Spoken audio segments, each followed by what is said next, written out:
Hey, what's up YouTube? This is CJ. I'm gonna bring you guys an update on the Mbuna and the Reef tank. As you know, I've had my fair share of problems here lately with both tanks. So I just want to update you guys, let you know how things been going. It's been a while. Let's start off with the 75-gallon Mbuna tank. First, let me follow up on the last vid for you guys. The spawning action. Well, the white top female, she did have a successful spawn. She held her fry for I'd say about 2.5 weeks. And right around that 3-week mark, I was gonna go try to catch her and remove the fry or strip her. She had already spit them in the tank. So I have yet to see any happen between the rock work, but you know, I'm not expecting to find any with them being so small. If they are hatting, they're doing a good job. So time will tell. If I see some juveniles pop up between the rock work, that'll be a pleasant surprise. Now the main thing I wanted to cover was the health of my tank. So far everything's improved over the last few weeks. I removed all of the sick fish and increased the water change volume from 60 to 80, sometimes 90% during my water changes. I also started adding salt.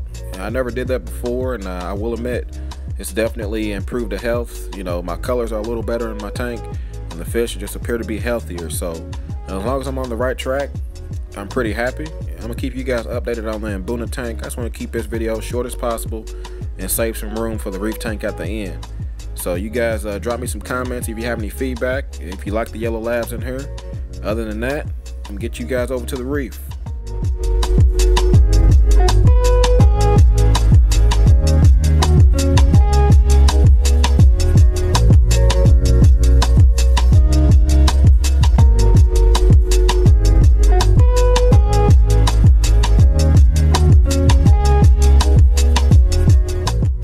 Give you guys a quick peek at the Reef tank. As you recall, my last video I posted, I was talking about corals melting in my tank, especially my torch corals melting all the way down to its skeleton, pretty much dying. No reason that I could think of, and since then I've continued battling on. As far as changes, I did add an additional power head, as you can see on the left, and move my J-boat to the right. The point being, I was just wanting to make sure that I had enough flow in the tank and to make sure whatever disease was in here wasn't able to just settle on my corals. I wanted to keep it suspended so it could be filtered out. The second thing I did was actually disabled my protein skimmer. I only run it 2 or 3 days out of the week now. Reason being, I just want to make sure my water column wasn't too clean and make sure that didn't have anything to do with why my corals were dying.